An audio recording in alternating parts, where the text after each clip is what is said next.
बहुत बार क्या होता था, लोग अपने कंप्यूटर के लिए सॉफ्टवेयर लेते थे। सॉफ्टवेयर बहुत तरह के होते हैं। कोई अकाउंटिंग के लिए होता है, कोई ऑफिस प्रोडक्टिविटी के लिए होता है। और ये सॉफ्टवेयर पहले एक कंप्यूटर डिस्क में आता था, which use to be packed in a, I would say, a package, or sometime in plastic wrapping, or sometime in a plastic case. And the issue was whether a person who's using this software has to consider that the payment which he is making for the use of software is a royalty.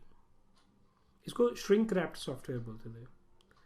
बहुत सारे courts ने ये कहा कि ये जो shrink wrapped software है ये रॉयल्टी होगा। क्यों? क्योंकि जब एक मैन्युफैक्चरर इस सॉफ्टवेयर को किसी को यूज़ करने के लिए देता है तो वो उसमें एक राइट आपको दे रहा है। बट कुछ कोर्ट्स ने बोला कि नहीं, ऐसा नहीं है, ये रॉयल्टी नहीं होना चाहिए। इस कंट्रोवर्सी को ख़त्म करने के लिए फाइनेंस एक्ट 2012 ने रॉयल्टी की डेफिनेशन में एक अमेंडमेंट की और एक्सप्लेनेशन 4 ऐड कर दी with retrospective effect from June 1, 1976। Retrospectively क्यों? कभी कभी क्या होता है कि कुछ अमेंडमेंट्स होती हैं इनकम टैक्स एक्ट में जो इनकम टैक्स डिपार्टमेंट या टैक्स अथॉरिटीज़ कहती हैं कि ये क्लैरिफिकेशन हमने दिया। हमारे हिसाब से हमेशा से यही प्रोविज़न था, यही आपको पढ़ना चाहिए था। बिकॉज इंटरप्रिटेशन में दो इशू आए तो इसलिए हमने अब क्लैरिफाई करने के लिए एक एक्सप्लेनेशन डाली है। और जनरल रूल ये है कि अगर एक्सप्लेनेशन होती है तो उसको अप्लाई करने की कोशिश करता है इनकम टैक्स डिपार्टमेंट। कब से? जब से वो प्रोविज़न ऐड हुआ है। जब वो ऐसे करते हैं हम बोलते हैं कि इन्होंने रेट्रोस्पेक्टिवली पुराने समय से इसके ऊपर एप्लीकेबिलिटी लगा दी। अब हम ये देखते हैं कि ये क्या एक्सप्लेनेशन में है और इसका इम्पैक्ट क्या है। There were contrary views on taxability of shrink wrapped software where in various courts held it as a royalty. जैसे मैंने आपसे कहा, on the reasoning that there was transfer of copyright embedded in the software, but certain courts had contrary view. अब issue ये था कि भाई ये ट्रांसफ़र है उस कॉपीराइट का या नहीं। Finance act 2012 amended the royalty definition and inserted explanation 4 with retrospective effect from June 1, 1976. Explanation 4 clarified that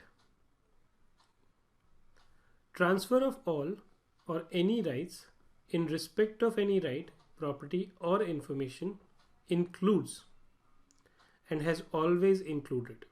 मतलब अगर आपने एक ट्रांसफ़र किया है कोई right, so basically the issue was कि ट्रांसफ़र किसका हुआ है? कॉपीराइट का। Because transfer of a copyright was covered in the definition. तो उन्होंने कहा कि जो ट्रांसफ़र जब हम बोलते हैं कि ये कॉपीराइट का हुआ है उसमें I mean, it was not generally for copyright, it was for any right, property or information।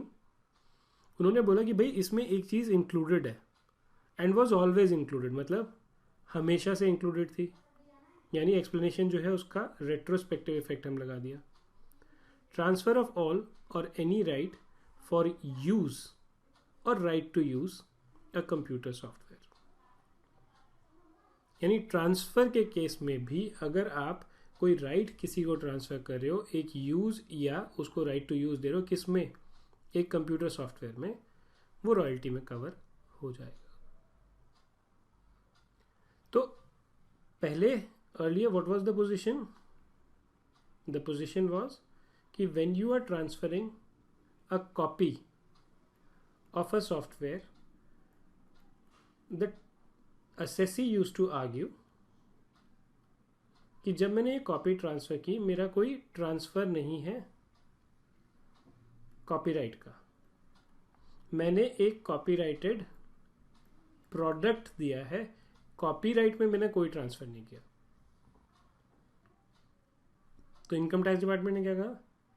भैया ट्रांसफ़र का जो मतलब है हमारे हिसाब से उसमें इवन अगर आप किसी को यूज़ करने के लिए देते हैं या एक कोई राइट टू यूज़ देते हैं, एक सॉफ्टवेयर यूज़ करने के लिए देते हैं, एक राइट टू यूज़ देते हैं किसी सॉफ्टवेयर में, उसको भी हम ट्रांसफ़र ऑफ ऑल और एनी राइट्स में इंक्लूड कर लेंगे, irrespective of the medium through which such right is transferred। It doesn't matter whether you transferred it in a copy, in a disk or any other medium. अगर आपने उसका use transfer किया या right to use transfer किया, then it will amount to royalty. Computer software का मतलब क्या है? Computer software means any computer program recorded on any disc. आपको चाहे सॉफ्टवेयर डिस्क में मिले, टेप में मिले, परफोरेटेड मीडिया और any other information storage device, includes any such program or any customized electronic data.